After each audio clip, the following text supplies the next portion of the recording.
ஆரியவர்தம்னா என்னன்னு தெரியுமா? தெரியலனா தெரிஞ்சுக்கோங்க.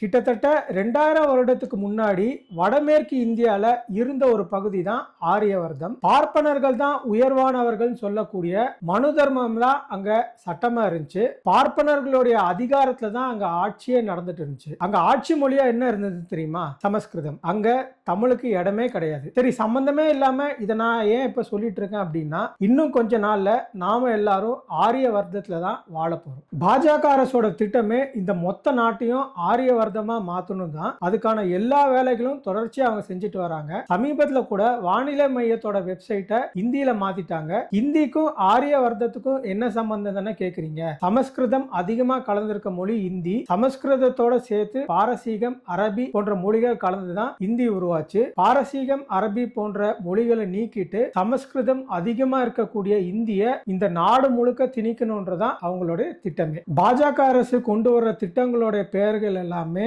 ஹிந்தியில இருந்த காலம் போய் இப்ப நேரடியா சமஸ்கிருத பெயர் வைக்க ஆரம்பிச்சிட்டாங்க. அதுக்கான சமீபத்திய உதாரணம் தான் ஐபிசி. ஐபிசின்னு இருந்தது பிஎன்எஸ் மாத்திட்டாங்க. பிஎன்எஸ்னா பாரத நியாய சன்னிதா. இது நேரடி சமஸ்கிருத பெயர். சரி, வானிலை பத்தி தெரிஞ்சுக்கணும் யாருப்பா அந்த வெப்சைட்ல எல்லாம் போய் பாப்பா? ஒன்னு நியூஸ்ல தெரிஞ்சுக்கலாம், அப்படி இல்லைன்னா மொபைல்லே ஆப் இருக்கு, அது பாத்துக்கலாம் தானே சொல்றீங்க. அது புரியுது. ஆனா பெரும்பாலும் யாரும் பயன்படுத்தாத அந்த வெப்சைட்ல நான் இந்தியில தான் மாத்துவேன்னு சொல்லி திமிரோட இருக்காங்களே, அதை பத்தி தான் நம்ம கேள்வி எழுப்பணும். இந்தியாவுடைய மக்கள் தொகை கிட்டத்தட்ட 150 கோடி. இங்க பல மொழி பேசக்கூடிய மக்கள் இருக்காங்க. இவங்க எல்லாரோட வரி பணத்துல தான் அந்த வெப்சைட் இயங்குது. ஆனா அந்த வெப்சைட்டை நான் இந்தியில மட்டும்தான் காட்டுவேன்னு சொல்றது நியாயமா? இப்படிதான் சமீபத்துல எல்ஐசி வெப்சைட்டும் இந்தியில மாத்திட்டாங்க. பொதுமக்களோட கடுமையான எதிர்ப்புக்கு பிறகு அது மீண்டும் ஆங்கிலத்துல மாத்திட்டாங்க. இப்படி ஒன்றிய அரசு கொண்டு வரக்கூடிய திட்டங்களோட பெயர்களோ இல்ல அவங்களுடைய அறிவிப்புகளோ சமஸ்கிருதம் இல்ல இந்தியில இருக்கிறதுனால நமக்கு அது புரியவும் மாட்டேங்குது. அந்த பெயர்கள்லாம் வாயில நுழையவும் மாட்டேங்குது. முன்னாடி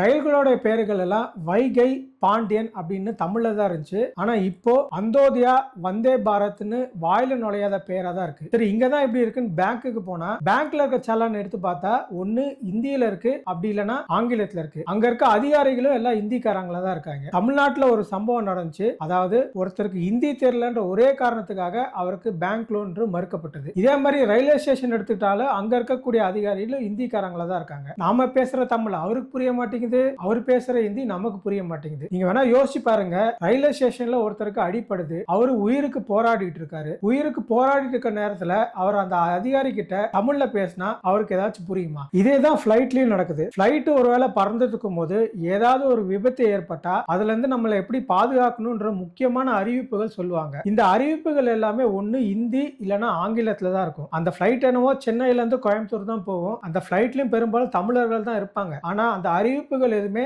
தமிழ்ல இருக்காது. இதுல இருந்து அவங்க என்ன சொல்ல வராங்கன்னா, உனக்கு இந்தி இல்லனா ஆங்கிலம் தெரியலனா செத்து போ அப்படின்றாங்க. இன்னொரு பக்கம் சிபிஎஸ்இ பள்ளிகள் மூலமா மும்மொழி கொள்கையை திணிக்க ஆரம்பிச்சிட்டாங்க. தமிழ்நாடு இருமொழி கொள்கையை பின்பற்றிய ஒரே காரணத்தினால்தான் மற்ற மாநிலங்களை விட கல்வியிலும் சரி பொருளாதாரத்திலும் சரி நம்ம முன்னேறி இருக்கோம். ஆனா இதெல்லாம் தடுக்கிறதுக்காக தான் மீண்டும் பாஜக அரசு மும்மொழி கொள்கையை திணிக்கிறாங்க. இதே சட்டம் புதுச்சேரியிலும் அமல்படுத்தியிருக்காங்க. புதுச்சேரியில ஆளும் அரசோட பாஜக கூட்டணியில இருக்கு. அங்க அவங்க என்ன பண்ணிருக்காங்க அப்படின்னா, அந்த மும்மொழி கொள்கையில பிரெஞ்சு மற்றும் ஜெர்மன் மொழியை நீக்கியிருக்காங்க. பிரெஞ்சுக்கும் புதுச்சேரிக்கும் இருக்க தொடர்பு நம்ம எல்லாருக்குமே தெரியும். ஏன்னா இந்தியால மற்ற எல்லா பகுதிகளிலும் ஆங்கிலேயர் ஆண்ட போது புதுச்சேரிய பிரெஞ்சுக்காரங்க தான் ஆண்டாங்க. இன்னைக்கும் அங்க பிரெஞ்சு பேசக்கூடிய மக்கள் நிறைய பேர் இருக்காங்க. ஆனா அவங்கள பத்தி எதுவும் கவலைப்படாம இந்த மும்மொழி கொள்கையில பிரெஞ்சை நீக்கியிருக்காங்க. இது மட்டும் இல்லாம தமிழர்களுடைய உண்மை வரலாறா இருக்கக்கூடிய கீழடி ஆய்வு அறிக்கையை வெளியிடுறதுல மோடி அரசு தடையா இருக்கு. இவ்வளவு எதிர்ப்புகள் மீறியும் இந்தி ஏன் திணிக்கிறாங்கன்னா